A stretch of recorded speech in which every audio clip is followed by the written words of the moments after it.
Lucas and Mateo grew up in a small port town, where friendship was measured not in years but in the tides they'd experienced together. Lucas, the son of a fisherman, had known the sea like an open book since childhood. Mateo, from a family of tavern owners, was the life of the party and dreamed of escaping the smell of fried calamari into the great world of art. Their friendship was a perfect balance.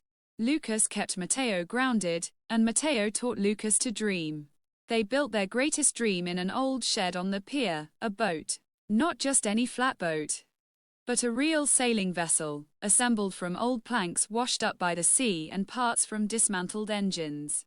They named it Siren, in honor of the mystery that beckoned them both. "We'll sail away on this," Mateo said, browsing through dull glossy magazines about Milan and Paris. "First around the world, and then I'll conquer the galleries." "And you'll become captain of a transatlantic liner?" Lucas only smiled, tightening another knot.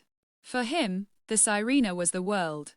Everything changed when Alicia, the niece of the new shipyard owner, arrived in town. She resembled a heroine from Mateo's books. With a metropolitan grooming and a gaze full of condescending curiosity about local color, Mateo was instantly and irrevocably captivated. Lucas, however, saw a different kind of danger in her, not one of the heart, but of life. He saw her eyes sliding over their Sirena with a slight smile, as she called their plans charming. Mateo began to change. He spent more and more time at the shipyard, wearing expensive shirts bought on credit, and his conversations about the future now had a different tone. One evening, Lucas found Mateo by their boat. He was unusually serious. "Lucas, we need to talk." "Alicia's uncle, he saw the Siren.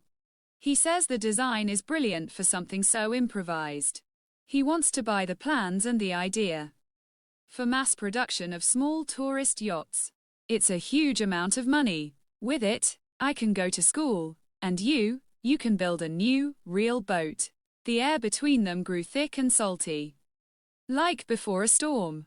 "Buy? The Siren isn't a commodity, Mateo. It's you and me.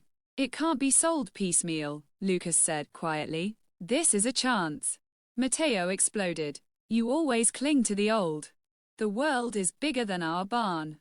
They weren't arguing. They simply stopped understanding each other's language.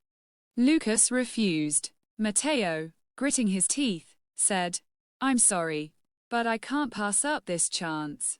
Mateo copied the plans, imprinted with their fingerprints and soles, by hand and sold them.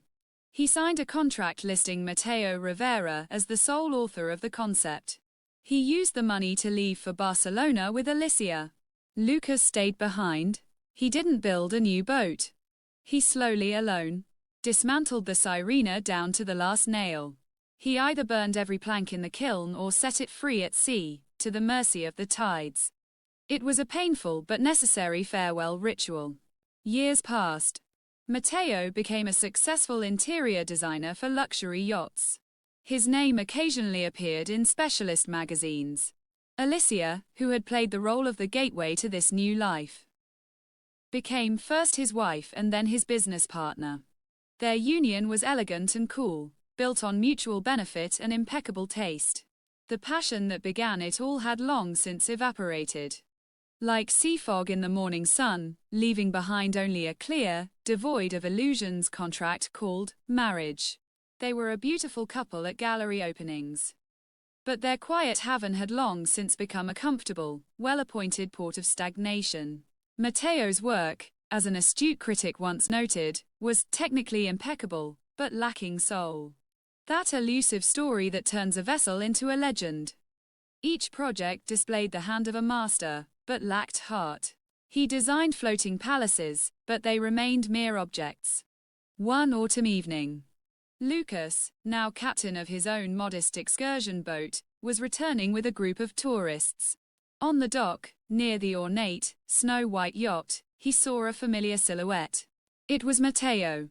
He looked older, tired, and his eyes held that same emptiness that Lucas had once feared to see. Their gazes met through the crowd. No smile, no nod, just a moment of silence. Taut as a sail in a calm.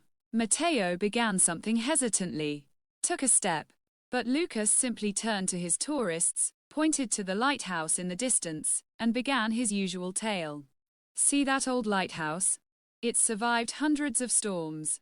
Its secret isn't its strong stone. It's that it has a single foundation. Two different foundations won't withstand the onslaught of the waves. He didn't say this with hatred. Rather, with the sadness of a truth the sea had taught him long ago. Mateo froze in place, and Lucas led his guests further, to the docks where a barn had once stood. Now there was only smooth concrete, washed by water, cold and indifferent. Their sea was left behind, in memories and in those charred boards long since swept away by the current into the abyss.